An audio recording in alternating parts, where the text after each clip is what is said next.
ہمیں تو اسلام آرام سے مل گیا، کوئی جدوجہد کچھ نہیں کرنی پڑی، اور ہمیں کوئی چھوٹی سی قربانی دینی پڑے دین کی خاطر تو ہم کیا کہتے ہیں، نہیں نہیں نہیں، بس اتنا ہی کافی ہے جو کر رہے ہیں، بس اتنا ہی کریں گے، اس سے زیادہ کی ضرورت نہیں ہے، بس کافی ہے اتنا، ہے نا؟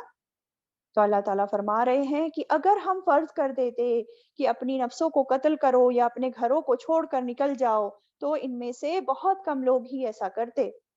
تو دیکھیں، اللہ تعالیٰ نے تو ہمیں آسان چیزیں کرنے کا حکم دیا ہے، کوئی مشکل چیز کرنے کا حکم نہیں دیا، تو ہمیں تو اور زیادہ شکر گزار ہونا چاہیے اللہ تعالیٰ کا۔ ہمیں کوئی بڑے بڑے کام کرنے کے لیے اللہ تعالیٰ نے نہیں کیا، کہا آسان آسان چیزیں ہمیں ہمارے لیے رکھ دی ہیں۔ اور کیا پتہ چل رہا ہے ہمیں اس آیت سے؟ یہ پتہ چل رہا ہے کہ اللہ تعالیٰ کی اطاعت کرنے والے لوگ دنیا میں بہت کم ہیں، ہے نا؟ قلیل، تھوڑے ہی لوگ جو ہے بات مانتے ہیں۔ اور اسی لیے دیکھیں وہ جو حدیث ہے نا، ڈرانے والی حدیث، جس میں بتایا گیا ہے کہ آدم علیہ السلام کی جو اولاد ہیں ان میں سے جو ہے 999 جہنم میں جائیں گے، ہے نا؟ تو وہ بہت ہی ڈرانے والی حدیث ہے۔ اور یہ جو بات ہے کہ صرف تھوڑے ہی لوگ کیوں اطاعت کرتے ہیں، ایسا کیوں ہے بھلا؟ کیوں؟ کیونکہ ایمان کی کمزوری ہوتی ہے نا ان میں، اور اس کی مین وجہ کیا ہے؟ ایک تو شک و شبہات، اور دوسری شہوات کا غلبہ۔ جب انسان دیکھیں شک میں پڑ جاتا ہے نا، اس کو یقین ہی نہیں ہوتا کہ کسی حکم پر، کسی بات پر، تو جب اس کو یقین ہی نہیں ہے تو وہ کام وہ کیسے کرے گا؟ لیکن اب انسان کو اگر شک و شبہات ہے تو اس کو اس کا علاج کرنا چاہیے۔ اس کا علاج ہے، کیا علاج ہے شک دور کرنے کا؟ اس کا علاج ہے کہ انسان پراپر علم حاصل کرے، بات کو کنفرم کر لے، جس چیز میں بھی اس کو شک آ رہا ہے تو شک دور ہو جائے گا، اور پھر پورے یقین کے ساتھ وہ انسان جو ہے کر بھی لے گا اس کام کو، ہے نا؟ اور دوسرا جو مین ریزن ہوتا ہے وہ ہوتا ہے شہوات کا غلبہ، خواہشات کی وجہ سے۔ ان خواہشات کے غلبے میں آ کر انسان پھر کچھ کام نہیں کر پاتا ہے۔ اب جیسے ہم لوگ کو چھوٹا سا اگزامپل لے لیں، ہم پر اگر نیند کا غلبہ ہے، ہمیں نیند بہت زیادہ آتی ہے، اس چکر میں ہم فجر کی نماز چھوڑ دیتے ہیں اور بھی عبادات چھوڑ دیتے ہیں۔ اسی طرح جو ہے کھانے پکانے کا بہت شوق ہے، اور کھانا کھانے کا بھی بہت شوق ہے، کھایا پیا بنایا بس سو گئے، آرام کیا، اور بس جو کرنے کے کام تھے وہ نہیں کرے اور انہی کاموں میں لگے رہے۔ یا اسی طرح اور بھی کچھ ہو سکتی ہیں خواہشات۔ تو شہوات کسے کہتے ہیں؟ بیسیکلی ایسے ڈیزائرز انسان کے جو کنٹرول سے باہر ہو جائیں، اور پھر جن کی وجہ سے اس کے انسان کے جو ہیں باقی کام بھی متاثر ہو جائیں۔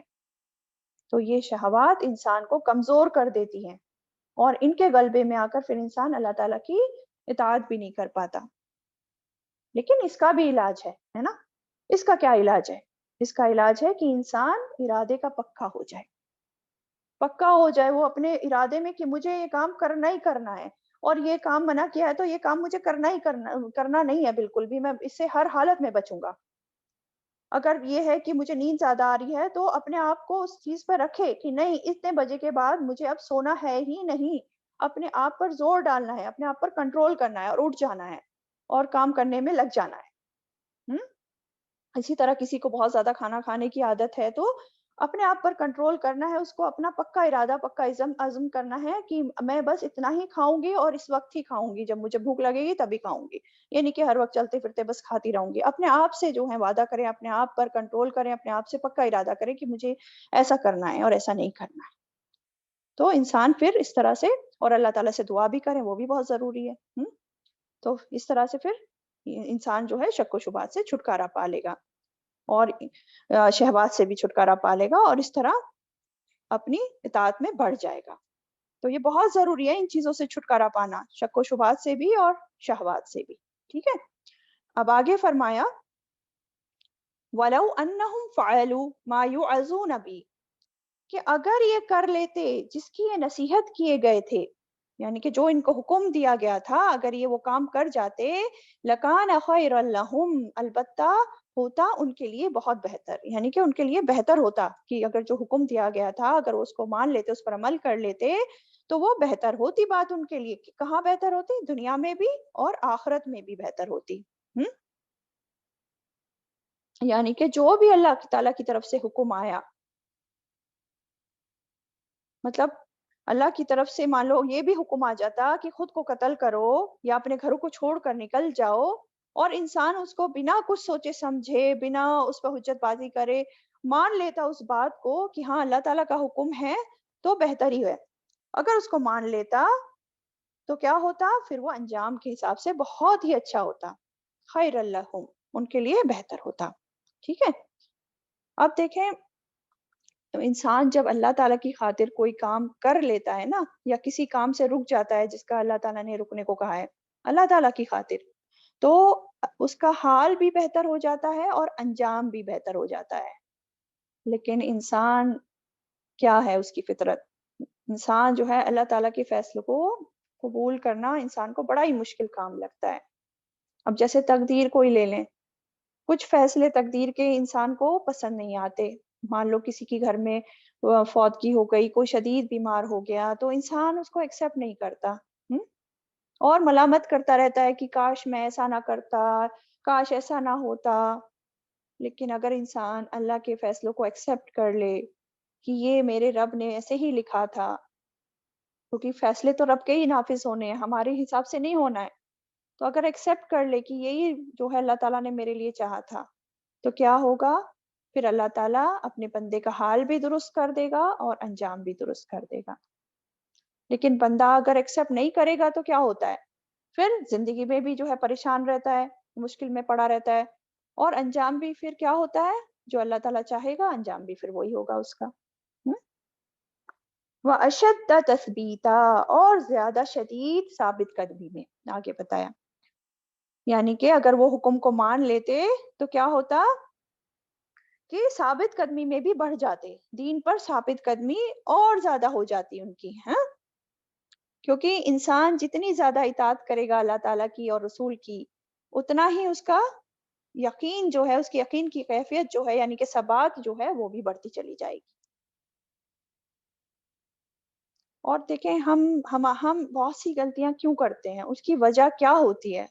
ایمان کی کمزوری ہوتی ہے نا. تو اگر ہم اپنا ایمان مضبوط کرنا چاہتے ہیں تو ہمیں کیا کرنا ہوگا؟ تو ہمیں اطاعت میں بڑھ جانا ہوگا. کیوں؟ کیونکہ ایک نیکی دوسری نیکی کی طرف لے جاتی ہے نا، اور اسی طرح خیر کے دروازے کھلتے چلے جاتے ہیں. نیکیوں کی طرف ہر قدم جو آگے بڑھتا ہے وہ انسان کو جماتا چلا جاتا ہے.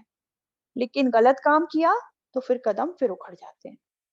تو ایک گناہ دوسرے گناہ کو جنم دیتا ہے اور ایک نیکی دوسری نیکی کو.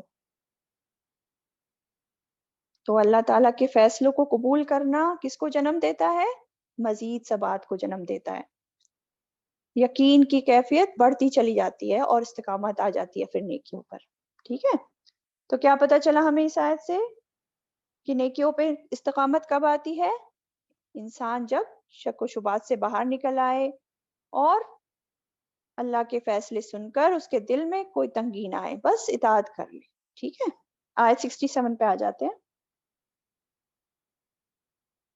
اسی کا دیکھیں کنٹینیوشن ہے. کیا بتایا جا رہا ہے؟ وَإِذًا، اور تب، لَآتَيْنَاهُمْ، البتہ دیتے ہم انہیں، مِن لَدُنَّا، اپنے پاس سے، اجرًا عظیما، اجر بہت بڑا. کہ اگر وہ ایسا کر لیتے، کیا کر لیتے جو ابھی پچھلی آیت میں بات ہو رہی تھی، تو تب ہم انہیں اپنے پاس سے بہت بڑا اجر عطا کرتے. دنیا کے اندر بھی اجر بہت بڑا دیتے، یا جیسے کہ فتح، نصرت، عزت، غلبہ، کامیابی. اور آخرت میں کیا ہے بڑا اجر؟ اللہ تعالیٰ کی طرف سے مغفرت مل جاتی، جنت مل جاتی، اجر عظیم. یہ ہے اجر عظیم. تو اگر بات مان لیتے، حکموں پر کی اطاعت کر لیتے، تو کیا ملتا؟ اجر عظیم ملتا، بہت بڑا اجر ملتا، دنیا میں بھی اور آخرت میں بھی.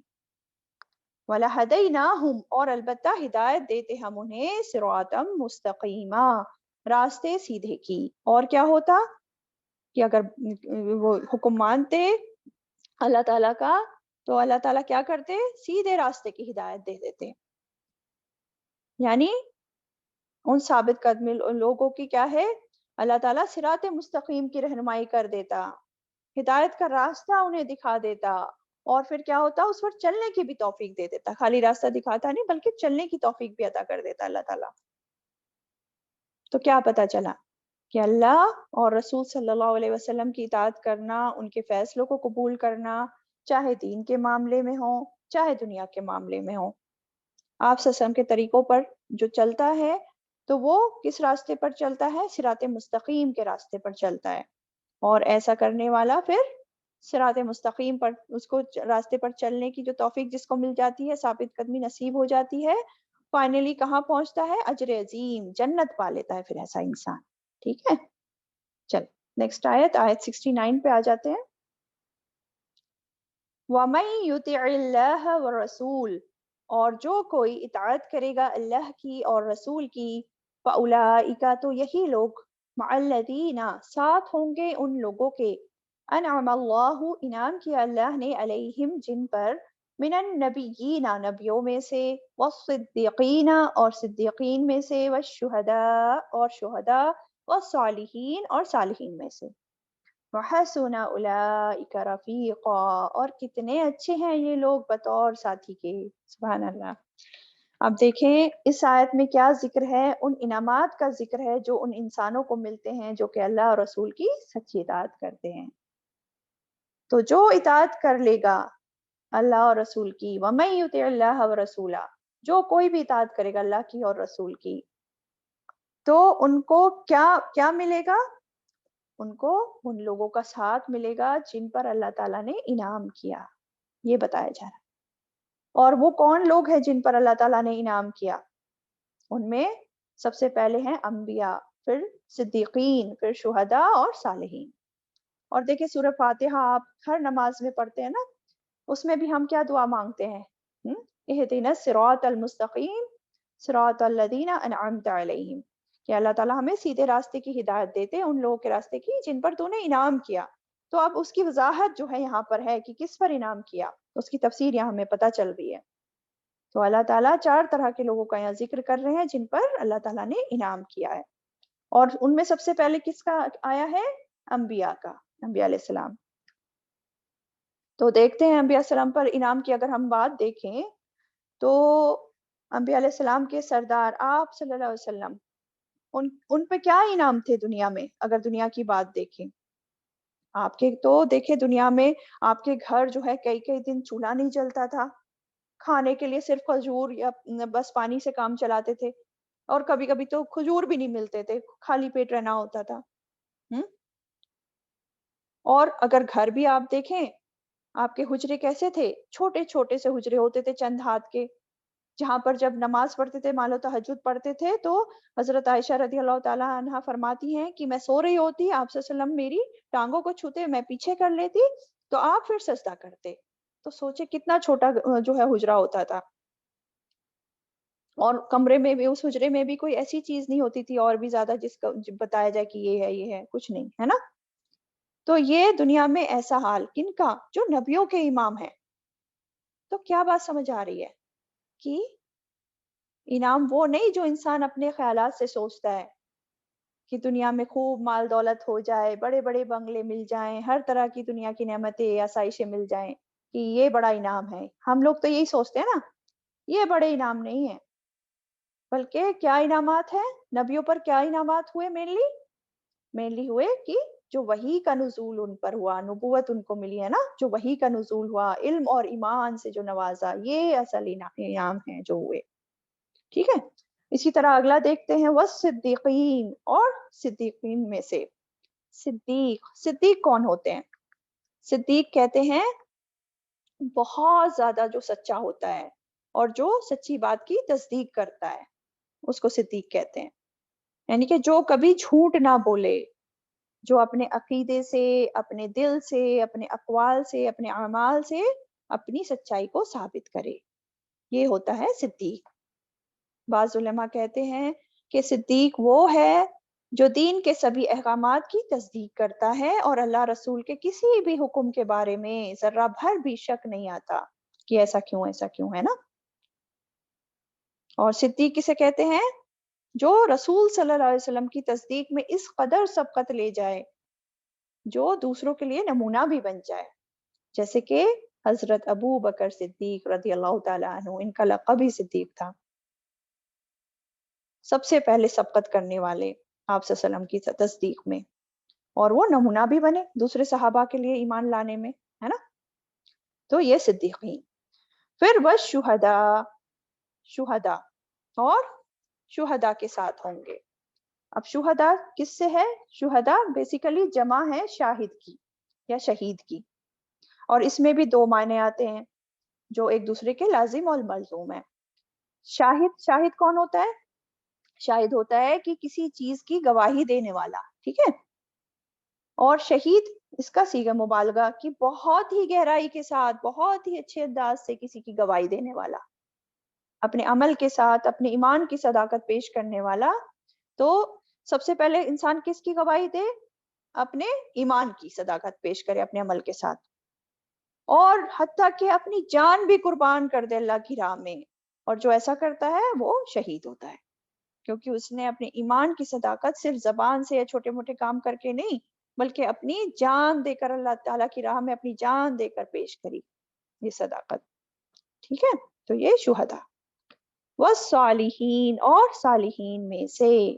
صالحین کون ہوتے ہیں؟ صالح، نیک لوگ، نیک لوگوں میں سے صالحین. شیخ علامہ سعدی رحم اللہ علیہ کہتے ہیں کہ صالحین کون ہوتے ہیں؟ جن کا ظاہر اور باطن سب ٹھیک ہو. اور جب ظاہر باطن سب ٹھیک ہو گیا تو پھر سب اعمال بھی ٹھیک ہو جائیں گے، ہے نا. تو صالح کون ہوتا ہے؟ وہ جس کے دل میں خلوص کے ساتھ ایمان ہے، جو اللہ رسول کے حکموں پر عمل کر رہا ہے اور جو محرمات سے بچا ہوا ہے، یہ صالح. اب دیکھیں، ہر نبی، ہر شہید اور ہر صدیق صالح ہوتا ہے، لیکن ضروری نہیں کہ ہر صالح نبی ہو یا صدیق ہو یا شہید ہو. ٹھیک ہے، تو کیا بتایا جا رہا ہے کہ جو اللہ اور رسول کی سچی اطاعت کرے گا، اللہ ان کو ان لوگوں کے ساتھ کر دے گا جن پر اللہ نے انعام کیا، جو کہ انبیاء، صدیقین، شہداء اور صالح لوگ ہیں. ٹھیک ہے. حضرت عائشہ رضی اللہ تعالیٰ عنہ فرماتی ہیں کہ ایک بار ایک شخص رسول صلی اللہ علیہ وسلم کے پاس آیا اور اس نے کہا کہ اے اللہ کے رسول صلی اللہ علیہ وسلم، میں آپ سے سب سے بڑھ کر محبت کرتا ہوں، خود اپنے سے بھی بڑھ کر کرتا ہوں، اپنے پریوار والوں سے بھی اور اپنے بچوں سے بھی بڑھ کر محبت کرتا ہوں. جب میں گھر جاتا ہوں یا پھر کسی کام کاج کے لیے نکلتا ہوں اور مجھے آپ کو دیکھنے کی تمنا ہوتی ہے تو میں آپ کے پاس آ جاتا ہوں اور آپ کو دیکھ کر دل کو سکون پا لیتا ہوں، اطمینان آ جاتا ہے مجھے. لیکن میں سوچتا ہوں کہ مرنے کے بعد اگر میں جنت میں چلا بھی گیا تو آپ صلی اللہ علیہ وسلم کو تو میں کیسے ملوں گا، کیسے دیکھوں گا؟ آپ کا تو جنت میں بہت بڑا مقام ہوگا اور میں تو کہیں نیچے والی جنت میں ہوں گا، تو میں مطلب کیسے دیکھوں گا آپ کو؟ تو اس بات کی فکر ہے مجھے کہ میں آپ کو کیسے دیکھوں گا وہاں. تو آپ صلی اللہ علیہ وسلم نے اس وقت تو جواب نہیں دیا. پھر یہ آیت نازل ہوئی، تب آپ صلی اللہ علیہ وسلم نے اس کو خوشخبری دی. ٹھیک ہے، تو اس کے شان نزول میں یہ بات بھی آتی ہے.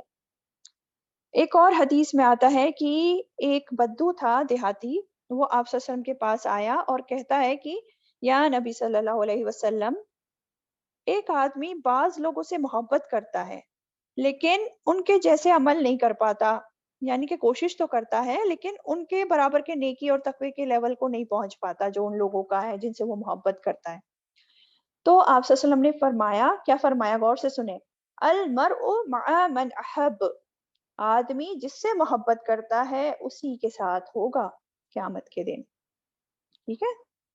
اور انس رضی اللہ تعالیٰ عنہ فرماتے ہیں کہ جب ہم نے یہ حدیث سنی تو ہم بہت ہی زیادہ خوش ہوئے، بہت خوش ہوئے. کیوں؟ کیا ریزن تھا؟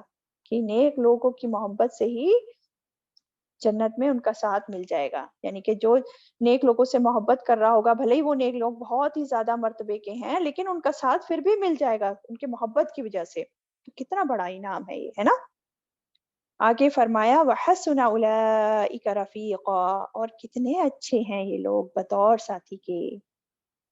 اللہ تعالی ہم سب کو ان کا ساتھ عطا کرے، آمین. آیت نمبر 70 پہ آ جائیے.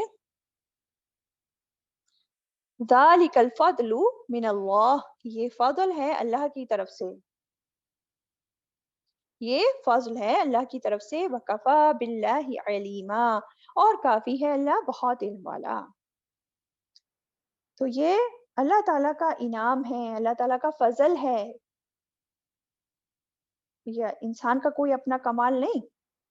ہاں، یہ اللہ تعالیٰ کا فضل ہے کہ انسان کو دنیا میں نیکی کی توفیق مل جائے اور نیک لوگوں کا ساتھ بھی مل جائے دنیا میں، اور آخرت میں بھی انبیاء، شہداء، صدیقین، صالحین کا ساتھ مل جائے. تو یہ اللہ تعالیٰ کا فضل ہے.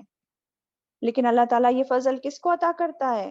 اسی کو جو سچی اطاعت کرے گا اللہ کی اور رسول صلی اللہ علیہ وسلم کی، جو ان سے سچی محبت کرے گا. اب دیکھیں انبیاء علیہ السلام بھی کیا دعائیں کرتے تھے. اگر ہم ان کی دعاؤں کو دیکھیں، یوسف علیہ السلام تھے، انہوں نے کیا دعا مانگی تھی؟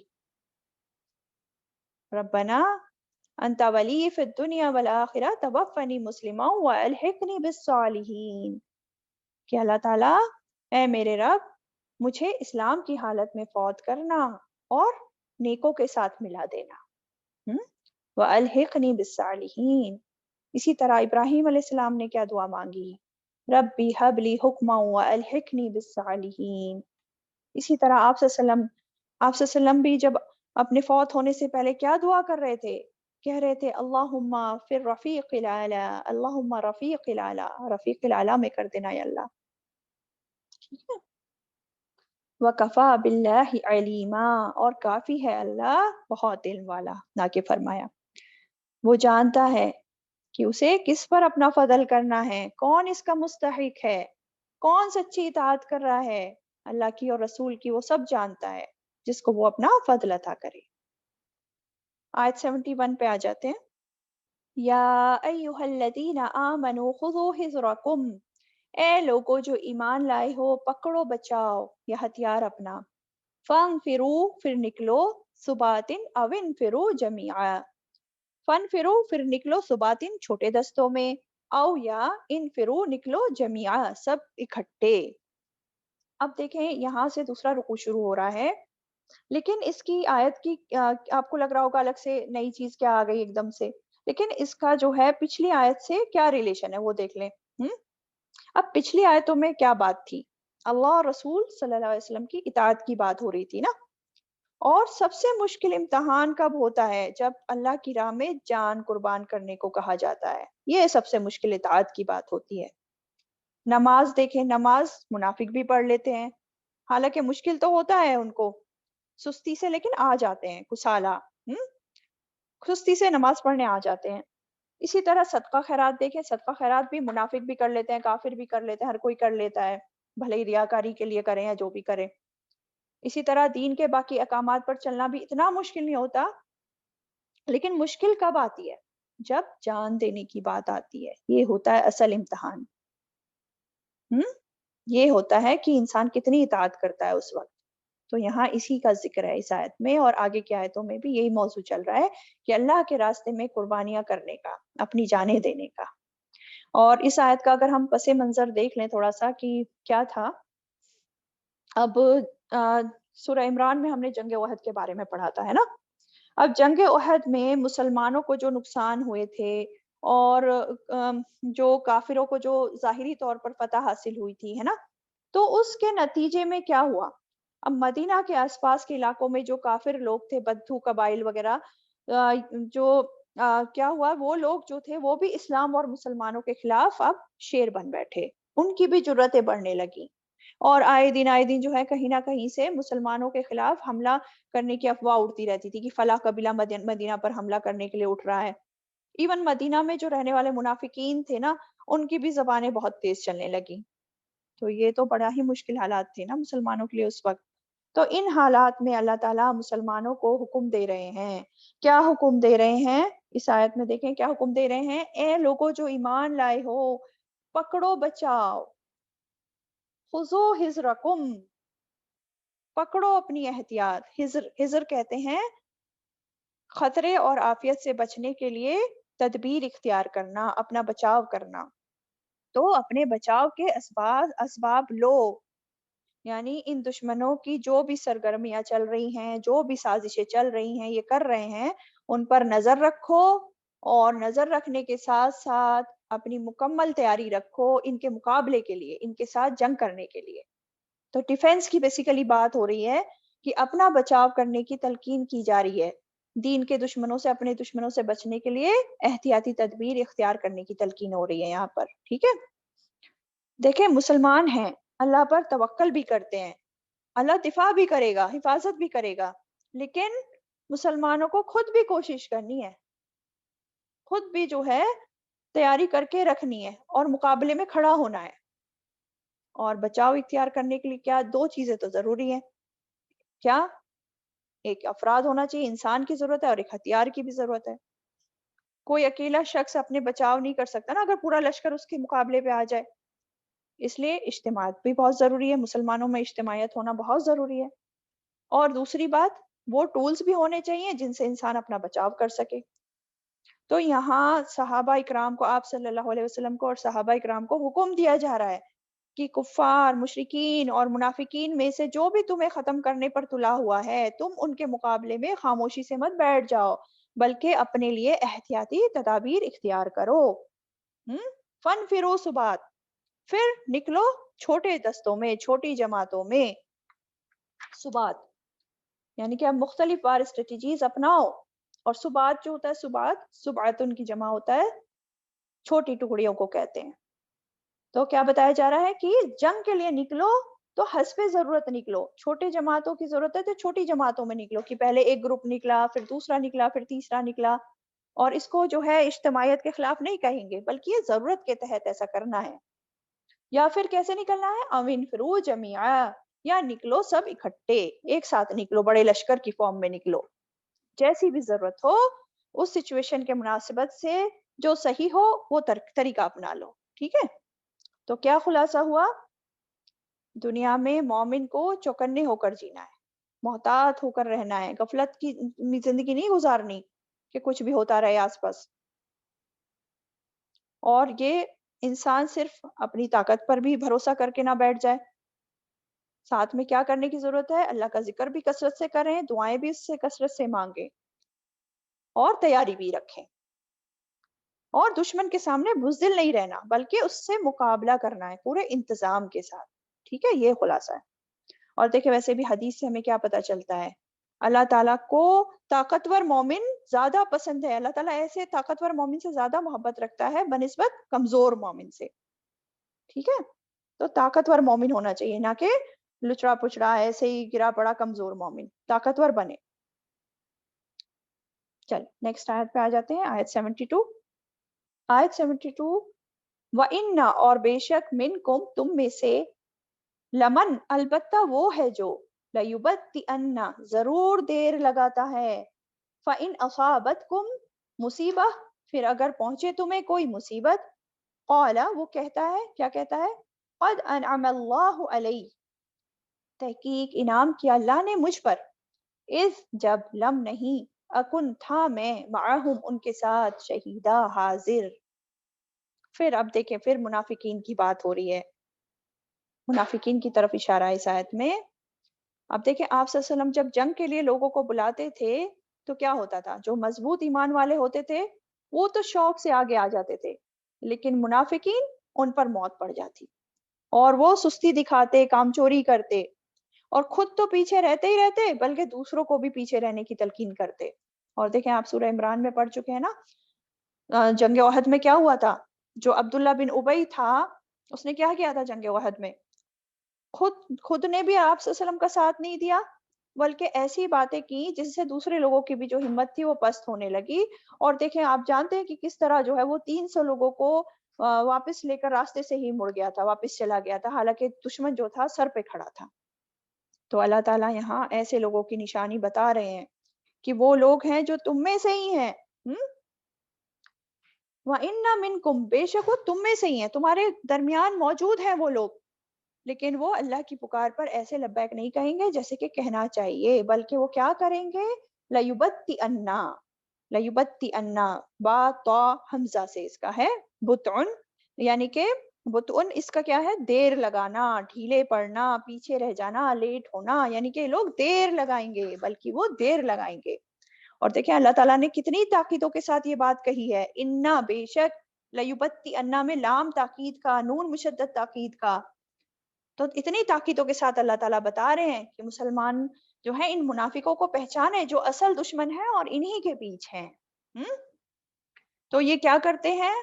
فَإِنْ أَصَابَتْكُمْ مُصِيبَةٌ پھر اگر پہنچے تمہیں کوئی مصیبت، اگر تمہیں کوئی مصیبت پہنچتی ہے یعنی کہ مسلمانوں کو کوئی مصیبت پہنچتی ہے، اللہ تعالیٰ اس پارٹ میں کیا بتا رہے ہیں؟ ان منافقوں کا عملی کردار بتا رہے ہیں.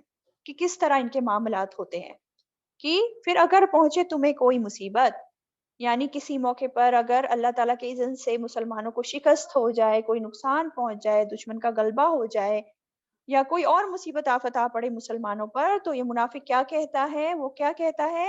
کہتا ہے کہ تحقیق انعام کیا اللہ نے مجھ پر، جبکہ میں اس وقت وہاں موجود نہیں تھا ان کے ساتھ۔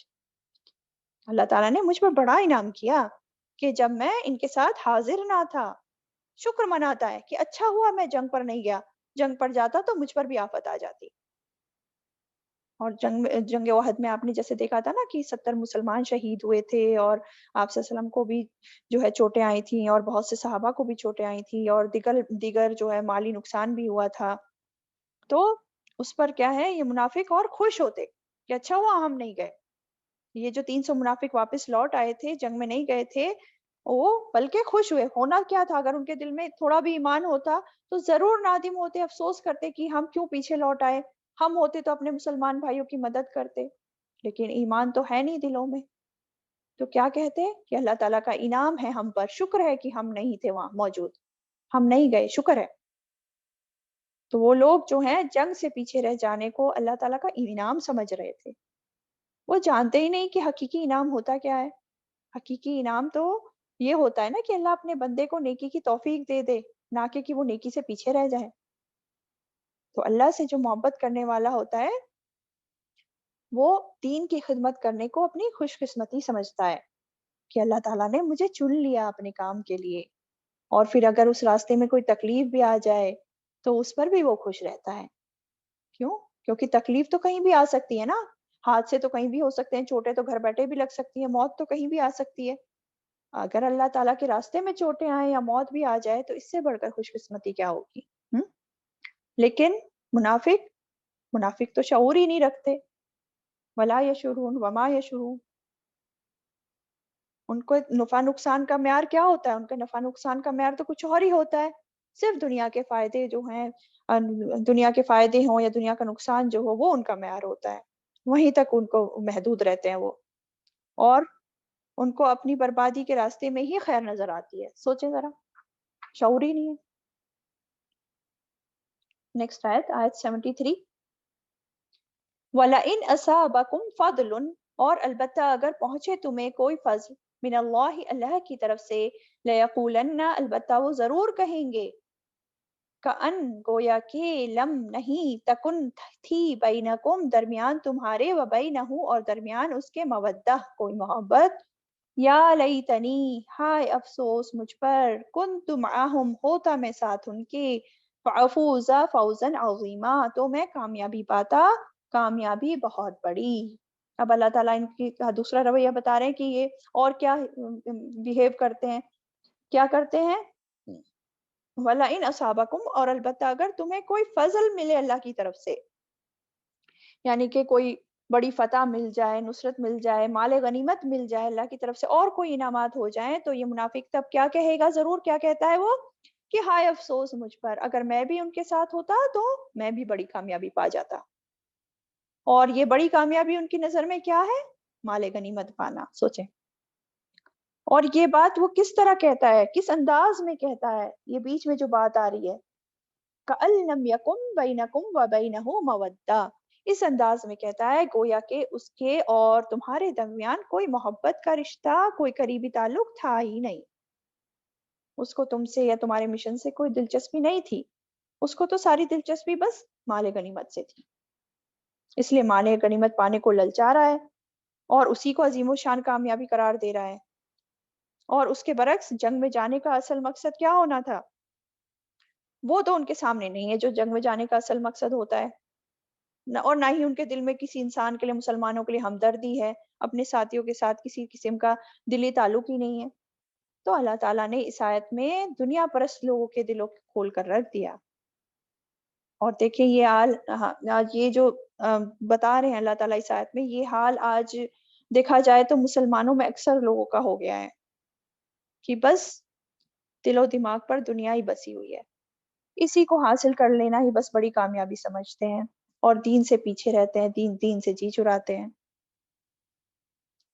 اور دیکھیں اس آیت سے ہمیں ایک اہم بات اور پتہ چل رہی ہے، کیا کہ انسان اگر دین سے محبت کرتا ہے نا تو دین والوں سے بھی لازماً محبت کرے گا، اور اگر دین کے راستے پر، دین کے مشن پر چلنے والوں سے محبت نہیں ہے تو پھر اس کا مطلب یہی ہے کہ اس کو اس مشن میں کوئی دلچسپی نہیں، کوئی محبت نہیں۔ جو منافق صفت والا انسان ہوتا ہے نا وہ صرف دنیاوی فائدے ملنے پر خوب خوش ہوتا ہے، اسے آخرت کا کوئی وہ فکر نہیں ہوتی۔ ہمیں دیکھیں، ہمیں بھی اپنا جائزہ لینا چاہیے کہ ہمیں کب خوشی ہوتی ہے، کیا چیز ملے تو ہم خوش ہوتے ہیں اور کیا نہ ملے تو ہم اداس ہو جاتے ہیں۔ ہمیں اگر دنیاوی مال دولت یا اولاد مل رہی ہے اسے پانے پر ہمیں زیادہ خوشی ہوتی ہے یا دین کی کامیابی پر ہوتی ہے؟ اور دیکھیں ویسے بھی کوئی شخص مومن ہو ہی نہیں سکتا نا جب تک کہ اللہ کی ذات سے محبت اسے سب سے بڑھ کر نہ ہو، اور کوئی مومن ہو ہی نہیں سکتا جب تک اسے آپ صلی اللہ علیہ وسلم جو ہیں اپنی والدین، اولاد اور ہر چیز سے زیادہ بڑھ کر پیارے نہ ہو، اور نہ ہی کوئی شخص سچا مومن ہو سکتا جب تک کہ اسے سب سے بڑھ کر سب سے کیا ہے دین کا فائدہ اسے سب سے بڑھ کر ہو، اپنے مال دولت سے بھی، کاروبار سے بھی، خود اپنی ذات سے بڑھ کر اس کے لیے دین کا فائدہ زیادہ عزیز ہونا چاہیے۔ تو ان سب باتوں کو جان کر ہم اپنا جائزہ لیں ذرا کہ ہم کب خوش ہوتے ہیں، اسلام کی ترقی پر خوش ہوتے ہیں یا نہیں ہوتے ہیں، یا ہمیں کوئی فرق نہیں پڑتا، اور ہماری زندگی کا مین مقصد ہے کیا، صرف دنیا رہ گئی ہے یا دین بھی ہے کچھ، ہم اللہ تعالیٰ کے لیے کتنی قربانیاں کر رہے ہیں اور اپنی آخرت کے لیے کیا بھیج رہے ہیں ہم آگے، یا صرف دنیا مل جائے یہی کافی ہے ہمارے لیے ہیں؟ اور دعا بھی ذرا کرا کریں، کون سی دعا کرا کریں؟ اللہم ارزقنا حبک و حب من یحبک، اے اللہ ہمیں اپنی محبت دے اور ہر اس شخص کی محبت دے جو تجھ سے محبت کرتا ہے۔ چلیں آج یہیں تک پڑھتے ہیں 73 تک۔ وآخر دعوانا ان الحمد للہ رب العالمین۔